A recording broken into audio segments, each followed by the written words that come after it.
হরে কৃষ্ণ। আমি সর্বাঙ্গ সুন্দরী রাধিকা দেবী দাসী। আজ আমি আপনাদের সামনে জয়া বা ভৈমী একাদশীর মাহাত্ম্য সম্পর্কে বলবো।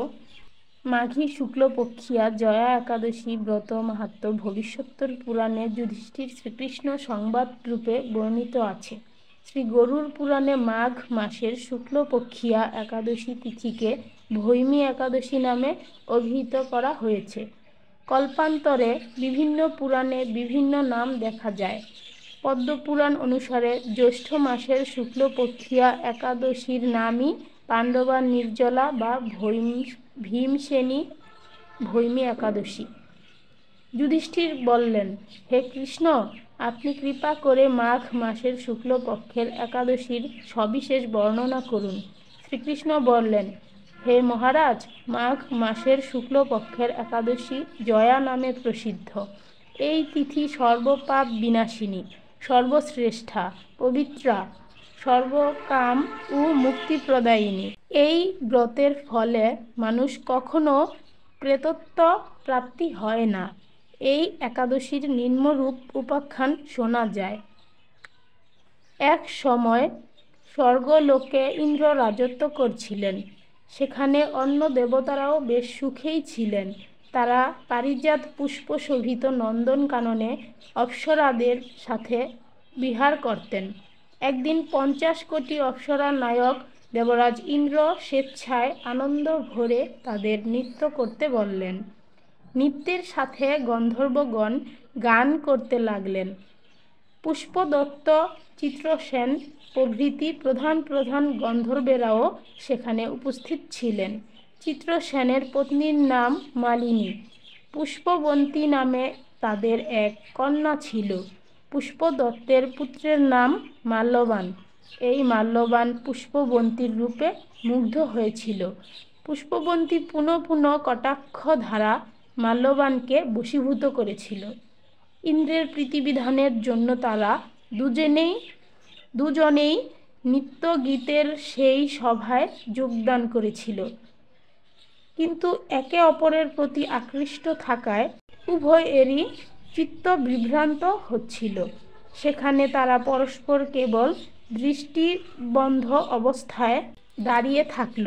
ফলে গানের ক্রম বিপর্যয় ঘটল। তাদের এই রকম তালমান ভঙ্গভাব দেখে তারা যে পরস্পর কামাসক্ত হয়েছে, দেবরাজ ইন্দ্র তা বুঝতে পারলেন। তখন ক্রোধবশে তিনি তাদের অভিশাপ দিলেন, রে মূঢ়, তোমরা আমার আজ্ঞা লঙ্ঘন করেছ। তোমাদের ধিক। এখনই তোমরা পিশাচযোনি লাভ করে মর্ত্যলোকে নিজ দুষ্কর্মের ফল ভোগ করো। ইন্দ্রের অভিশাপে তারা দুজন দুঃখিত মনে হিমালয় পর্বতে বিচরণ করেছিল। পিশাচত্ব প্রাপ্ত হওয়ায় তারা অত্যন্ত দুঃখ ভোগ করতে লাগল। হিমালয়ের প্রচণ্ড শীতে কাতর হয়ে নিজেদের পূর্ব পরিচয় বিস্মৃত হলো। এইভাবে অতি কষ্টে সেখানে দিন যাপন করতে লাগলো। একদিন পিশাচ নিজ পত্নী পিশাচীকে বলল, সামান্য মাত্র পাপ করিনি, অথচ নরক যন্ত্রণার মতো পিশাচত্ব প্রাপ্ত হয়েছি। অতএব এখন থেকে আর কখনো কোনো পাপকর্ম করব না। এইভাবে চিন্তা করে তারা সেই পর্বতে মৃতপ্রায় বাস করতে লাগলো। মাল্যবান ও পুষ্পবন্তীর পূর্ব কোনো পুণ্যবশত সেই সময় মাঘী শুক্লপক্ষিয়া জয়া একাদশী তিথি উপস্থিত হলো। তারা একটি অশ্বত্থ বৃক্ষতলে নিরাহারে নির্জলা অবস্থায় দিবানিশি যাপন করল। শীতের প্রকোপে অনিদ্রায় রাত্রি অতিবাহিত হলো। পরদিন সূর্যোদয়ে দ্বাদশী তিথি উপস্থিত হলো। জয়া একাদশীর দিন অনাহার ও রাত্রি জাগরণে তাদের ভক্তির অনুষ্ঠান পালিত হলো। এই ব্রত পালনের ফলে ভগবান বিষ্ণুর কৃপায় তাদের পিশাচত্ব দূর হলো। তারা দুজনেই তাদের পূর্বরূপ ফিরে পেল। তারপর তারা স্বর্গে ফিরে গেল। দেবরাজ তাদেরকে দেখে অত্যন্ত আশ্চর্য হলেন। তিনি জিজ্ঞাসা করলেন, কোন পুণ্য ফলে তোমাদের পিশাচত্ব দূর হলো। আমার অভিশাপ থেকে কে তোমাদের মুক্ত করলো? মাল্যবান বললেন, হে প্রভু, ভগবান বাসুদেবের কৃপায় জয়া একাদশী ব্রতের পূর্ণ প্রভাবে আমাদের পিশাচত্ব দূর হয়েছে।